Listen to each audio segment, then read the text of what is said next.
So you can say I am. I am. Wait, hold on, not your. Wait, what does it go?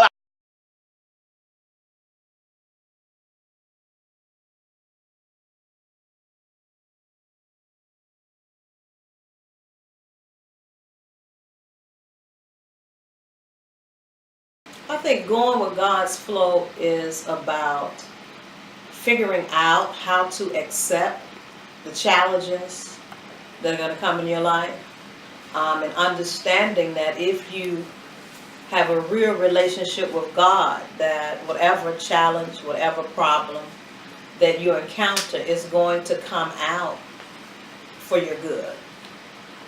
It's about not stressing. Now, I'm one of these people that used to be a habitual, almost an addicted worrier. But when you accept that you are flowing with the plan of God, you can better understand that it's going to be okay. Like when he says all things work together for the good of those who love the Lord, know that are called according to his purpose. That means something, you know. Going with God's flow also is a hard word called surrender.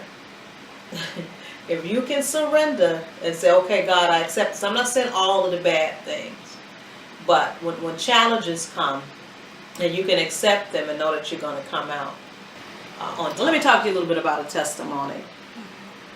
This summer, I went into my dermatologist because I had these bumps that were on my body, and they were red, and I just thought, well, you know, maybe this is just something. I'll go and get some cream. And I was concerned because the minute the dermatologist saw it, it's like his expression and his countenance changed. And the long and short of it was they diagnosed me, and well, before the diagnosis, they said that I had carcinogens under my skin. Of course, carcinogens are cancer-causing agents, and they were under my skin in so many different places. And so I didn't know what to do. I didn't know to the extent of it. So I just made my decision that I was going to fight it as holistically, nutritionally, and spiritually as possible. One of the first things that I did was I got the juicer, and I started juicing like 32 ounces of fresh organic juice every single day for about 4 months, no matter what. I cut out the sugar, I cut out the bread, I cut out the pasta, all enriched flour. I eat very little red meat, and I just started eating as healthy with a plant-based diet as possible. I also quoted all of these healing scriptures. I had heard the story of Dodie Osteen, who was old Joel Osteen's mother, who was diagnosed with liver cancer. So she took the scriptures, healing scriptures, like medicine.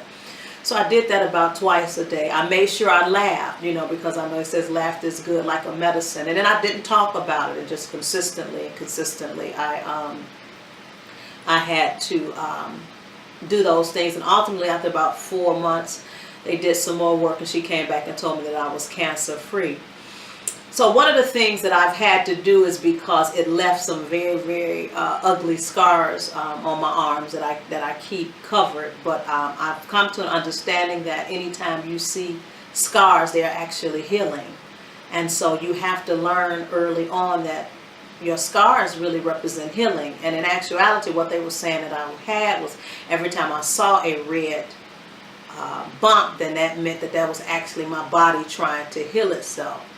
It was long, it was hard, it was the entire summer, but I just believed that God had something else for me to do, and I didn't believe that I was going to die, and I didn't talk about it. That's the hardest thing. When you come with a challenge, you got to have a plan to fight that challenge, but you can't talk about the challenge. You can't meditate on the mountain. You can't talk about the mountain over and over again. You've got to find your solution and work your solution the best you can.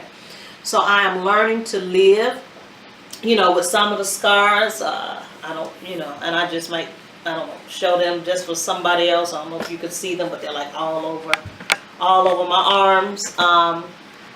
And so I keep them covered, but I just show them because they represent a healing process that took place, and they're in different places. But your scars are not always bad. Sometimes your scars represent how you have been healed, and that was my biggest challenge of late. And so my testimony is coming out after all of that, after months, after a horrible lab work, and they were saying this and they were concerned, and even my physician now was like, I don't even know or understand it because your lab work was all over the place. This was going on, that was going on. But you know, God is good. You know, you may have to fight something outside of just what you think is spiritual. You may have to fight something with medicine or with diet. But one of the things that I did learn, I did a lot of reading on the mind body healing, and it's a lot of it is mental and releasing your stress and releasing your worry. Because like I said before, I was a worry ward. I dealt with a lot of people, a lot of situations, and that type of worry and stress can do damage to your body. I have always, most of my life, gone with my flow. And how did it work out? Not very good. My testimony has always been, I guess, about how I came to Christ. I was a runaway teenager, and I lived in Chicago. So I ran away from home because I wanted to do my own thing.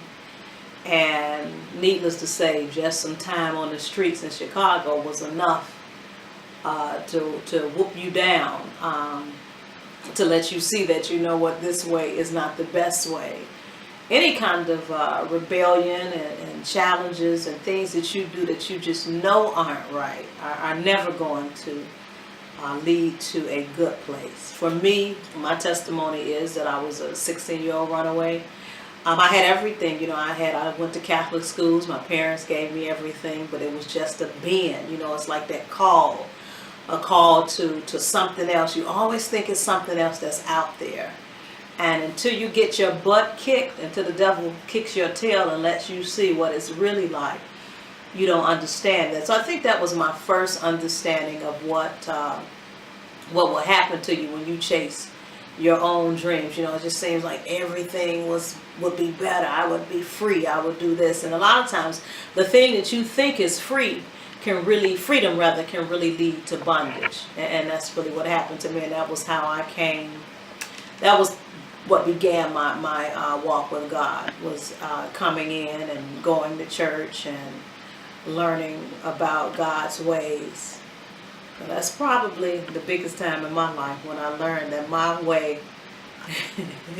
was not a good way. Okay.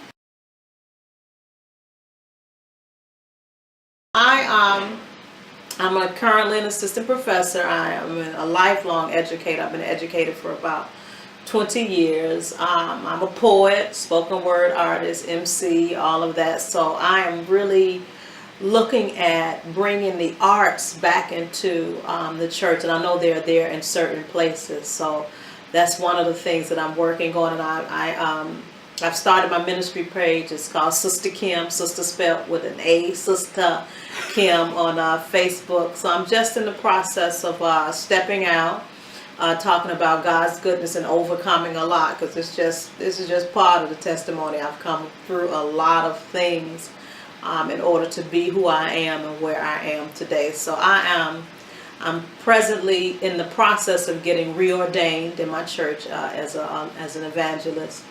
And right now I'm just soaking up the goodness of God. You know, I'm just trying to get to know Him better and more fully than ever before. You are so gifted. You are so powerful. It is so much that you can do. It's so many things that are at your disposal. Use all of the technology. Use everything out there to have your message. I have one of my cousins has a page called Mourning Mothers, and she lost her child. She lost her baby. And that's her ministry. And that pain that she went through, somebody else can identify with. Tell your story. You know, I saw a powerful picture of a girl that had been viciously assaulted, violently assaulted, and she survived it. You guys are survivors, you know, and without you, we won't have anything. You are the church. You are the next step.